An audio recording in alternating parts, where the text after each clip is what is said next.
It was to be the perfect day here at Thompson Boling Arena. Chris Lofton Day. The All-American had his jersey retired at halftime. Lots of people to see him against the home state school that didn't offer. Allen Houston was introduced during a timeout. Candace Parker. Saw former Vols coach Buzz Peterson here with several of Lofton's old teammates. Josh Heupel got a standing ovation. Rocky Top was played more than I think they ever play it. Tennessee fans, they even bought the expensive dip to celebrate today, knowing they were going to beat Kentucky as an 11-point favorite. This place was rocking. Philip Fulmer Way on the way in was electric. Peyton Manning Pass, all the other roads outside Thompson Boling and Neyland Stadium, full of confident Tennessee fans walking in to beat their rival when their rival was at their lowest point. But now the game is over and smell that? Get a whiff. You hear anything? No. You don't hear anything. It's silence in here because Tennessee has gone home with their losses, many of them leaving early after Kentucky pulled the upset today at Tennessee without Xavier Wheeler, using lineups we hadn't really seen all season, but they got it done, fighting off an 8-0 deficit to win in the end. Lots of things went well, free throw shooting, rebounding being two of the major factors, but most importantly, it's just getting a win after Kentucky had lost back-to-back games, one at Alabama, and then the embarrassing loss in Lexington to South Carolina as a 20-point favorite. Here was Steven Peake, our videographer who made the trip to Knoxville with me. Steven, we're obviously very excited. We're going to do a little celebrating when this is over in this town, but for right now, let's break down the game. What did you see out of Kentucky that really led them to get this important victory? Yeah, who would have thought the lineup with Wallace, Reeves, and Fredrick, and who they had Toppin, and who would have thought that lineup would have worked? Who knew? That was good. I love seeing that, with Xavier being out. What I would say about Xavier, I sat right in front of the bench for the whole game. He was into the game. The bench was electric. There was out of timeouts. You saw the players. You saw that too. Them coming off the bench and slapping high fives. The energy was there. You said you started out slow, 8-0 run, and Cal said in the press conference there was a lot of missed shots. Again, just a lot of missed shots, a lot of missed wide open shots, but able to finally grind out a win. Huge. I mean, you and I did not come into this building today thinking we were gonna. No. Well, we did. We did. Oh, undefeated. You did pick Kentucky to win. House. Yeah.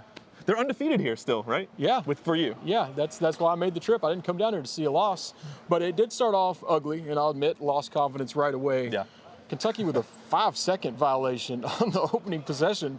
I didn't know people still called that, and to get one on the first possession of the game, that was insane. Kentucky's first three possessions, they go turnover, then a long contested two, where on the other end, Tennessee buckets right at the rim, and we thought Kentucky might get run out of the gym, but we keep hearing that word fight. Oscar kind of a little controversial, saying he needed more fight from teammates. Cal said it all year, and that's exactly what Kentucky did on this hideous checkerboard court against the Vols, against their rival. They dug down and fought. Defense had energy, hadn't seen out of them much recently. Offensively, some three-pointers fell early, part of that lineup. Right. Still a little cold shooting for the game, around 30%, not great, but their defense and their rebounding really put them over the edge today. Yeah, and I wanted to see what they shot from three. I think I have it was stats right here. 4 of 15, something like that. I'll just use the computer. Yeah, again, playing in a big game, Kentucky's just not able to hit threes that are wide open, and it is frustrating because they could have really extended that 9-point lead had they able to shoot how they shoot at home for most games. But Fredrick missed a 4-footer here that rolled out, and you just saw his face what? That was his look was how did that come out? And but this kind of shows I like the lineup. They hustled. They were diving on the floor. I mean, maybe I'm falling victim to recency bias, but I do feel like that was the first time that I'd seen consistency in the hustle and guys holding their teammates accountable and diving for loose balls, getting tough rebounds. If they can combine that with a good shooting night, I mean, I've been saying it. I'll die on the hill that this is a good team. It kind of does trade the South Carolina loss a little bit. You think? It does, and being on the road has been a big issue. Cal said we got to get back and talk about it. We got to figure this out.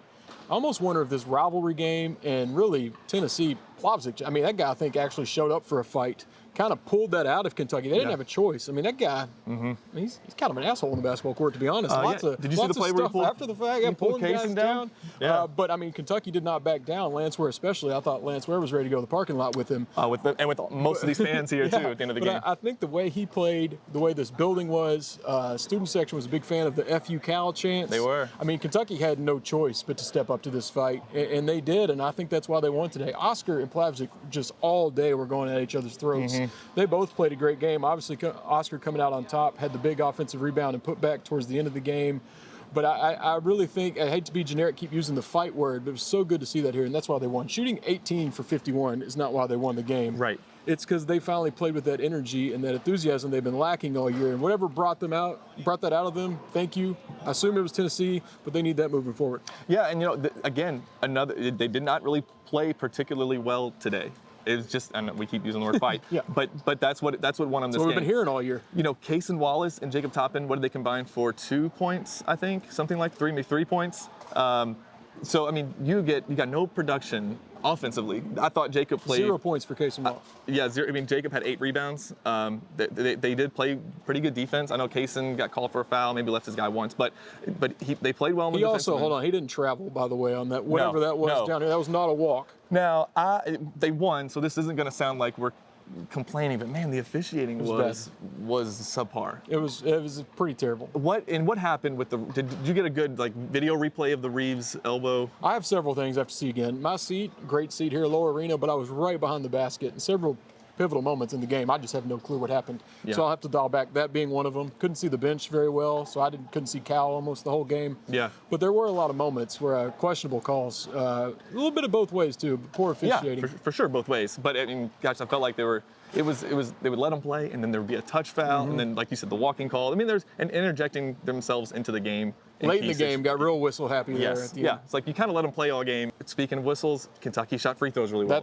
That's the main story too that we're getting to next. Carry on. 22 of 25. Yeah, 22. Man, on the road.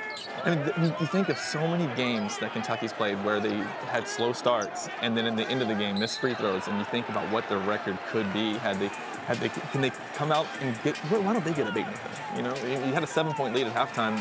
But you spotted them 8 points, and it was a slow start against South Carolina. What did that get? 13-2, something like 15-2, something like that. Every game almost, it's been Kentucky Alabama falls behind quickly. Yeah, and in every game, every game, they fight back and they claw their way back into the game.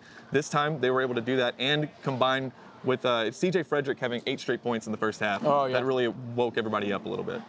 I don't know what Kentucky does from here, but it was very clear that the Wallace, Reeves, Fredrick, Toppin, Oscar lineup was working today. I mean, yeah. I could look it up, but I mean, that had to have been a plus something significant. And again, because it seemed like every time that lineup wasn't in together is when Tennessee would make a run, Cal would go back to it. That's not a defensive lineup at all, but they played pretty well given what we've expected of them. And then, of course, scoring. So now he was forced his hand into that. They'd only played 15 possessions together all season, which is madness. Wow. But not having Wheeler kind of made Cal do that. What do you do now when Wheeler gets healthy? Is there an uncomfortable conversation to have with how good this looked, or will Cal go back and play him 36 minutes a game against Georgia or whenever Wheeler's available? I know, and I loved Wheeler's attitude on the bench, too. Mm-hmm. He was very vocal with his teammates, cheering on his teammates, talking to Case and Wallace during timeouts, talking to Adu Thiero when he was running the point during timeouts. Very, positive and energetic. But I don't know what you do. I mean, again, Wallace was over here a lot with the back. Was a back brace on. Yeah, Adu played a little point guard. Yeah, Thiero. I still think Severe Wheeler gives you something off the bench, with a change of pace, a little energy, but I think Kentucky found their lineup with those 5 guys. Yeah, no one's wanting to throw Severe Wheeler aside. Obviously good things. Maybe don't need to play 35 minutes moving forward, but the lineup that the basketball bennies, literally probably you watching this, wanted to see. Cal got forced into that today, and he just has to consider that more often going forward. I know he prioritizes defense, and Fredrick and Reeves are a little flawed in that area. Defense was great today, though. It was, and they played great here, but you got to let shooters shoot, and we saw what happened today when Fredrick gets a little confidence. I even liked one he missed where he just pulled up quickly, open, didn't think about it. Yeah. For a guy like him and a guy like Reeves, that's the way they have to play, and I love seeing them play together because the spacing looked much better. Mm-hmm. Everything looked much better offensively when they're on the court today. Obviously got the win, so I want to see what happens with Georgia Tuesday night. Well, welcome back. Sorry about that short blip. Wouldn't be KSR without technical difficulties. We've now switched to using Steven's phone to wrap up this rapid reaction. Didn't have a lot more to offer. I hope you got a lot of the Wheeler comments there. Not entirely sure where it cut out. But we're here where Kentucky won against the Vols as an 11-point underdog at tip-off, 63-56. I'll go ahead and sign off so we can go talk trash all over the streets of Knoxville today. For Drew Franklin and Steven Peake, who left here to now be behind his iPhone, we'll see you from Knoxville. Go Cats. They hang banners for Elite Eight, and in 2010, they were like, let's leave a lot of space.